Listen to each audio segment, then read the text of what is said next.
அப்போ அண்ணாமலை தலைவராக இருந்தாருங்க. ஓகேங்களா, தலைவர் வந்து சென்னைக்கு வரும்போது கட்சியில் ஜாயின் பண்ணிக்கலாம் அப்படின்னு சொன்னார். எப்போங்க அப்படின்னு, இல்லை நீங்கள் ஒரு வாரம் கழிச்சு எனக்கு ஃபோன் பண்ணுங்க அப்படின்னு சொன்னாருங்க. ஓகேங்களா, ஓகே. நான் ஒரு வாரத்துக்கு பிறகு நான் ஃபோன் செய்தேன், அவருக்கு ஃபோன் செய்தேன். அதற்கு பிறகு நான் பல முறை ஃபோன் செய்தேன். என் நம்பரை சேவ் பண்ணி வச்சிருப்பார் போல இருக்கு.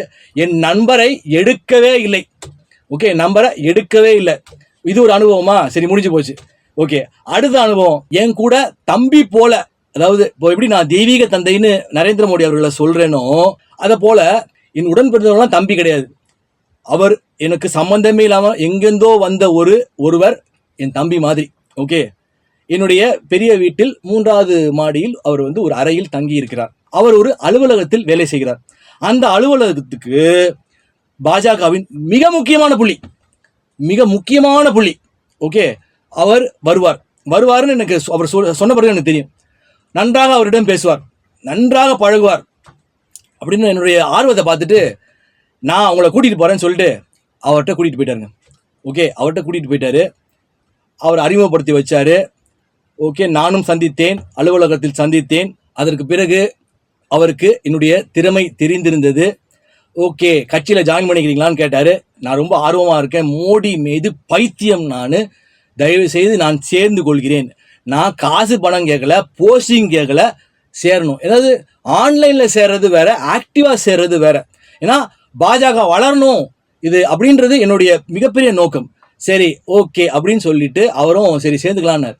சரின்னு சொல்லிட்டு அதற்கு பிறகு இந்த விஷயமாக அந்த தம்பி பேசும்போது ஃபோன் எடுக்கலை, ஒரு ரெஸ்பாண்ட் பண்ணலை. ஒரு மாதத்துக்கு ஒரு அலைய விடுற மாதிரி. ஓகே ஃபைன், அலைய விடுற மாதிரி.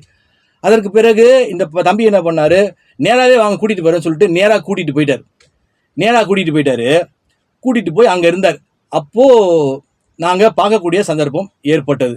அப்போதும் நான் கேட்டேன், இந்த மாதிரி சேர்ந்துக்க சொன்னீங்களே அப்படின்னு கேட்டேன். இல்லை, தலைவர் இப்போ பிஸியாக இருக்காரு, இந்த மாதிரி அப்படி இப்படின்னு சொன்னார். சொல்லிட்டு அவர் ஒரு வார்த்தை விட்டாருங்க, அங்கே பிடிச்சிட்டேன், ஞானம்ங்கிற அங்கே பிடிச்சிட்டேன். அடுத்த வாரம் சந்திப்போம் அப்படின்னாரு. ஒன்றும் புரியல. ஓ, அடுத்த வாரம் சந்திப்போம். ஏன்னா அவரை சந்திக்கவே முடியாது, ஃபோனே எடுக்க மாட்டார். ஓகே, அடுத்த வாரம் சந்திப்போம்ன்ட்டு சொன்னார். இந்த தம்பியும் சரி ஓகே, சரி வாங்க நம்ம இனிமேல், இந்த தம்பி என்ன சொன்னால், இனிமேல் நம்ம வார வாரம் போயிடலாம், இவருக்கு வார வாரம் போயிடலாம் அப்படின்போது நான் அங்கே வந்து சரின்னு தலையாட்டினேன். பெரிய மனுஷன், வார வாரம் போயிடலாம் அப்படின்னு சரின்னு தலையாட்டிட்டு நேராக வருவேன். எப்பயுமே வந்து தெய்வீகத்திட்ட நிற்பேன் நான். ஓகே, தெய்வீகமே எங்களோட பேசும். இது புது தகவல். தெய்வீகமே எனக்கு பல தகவலை சொல்லும். நான் அப்படி தான் கிளைண்ட்டுக்கு தகவல் சொல்லுவேன்.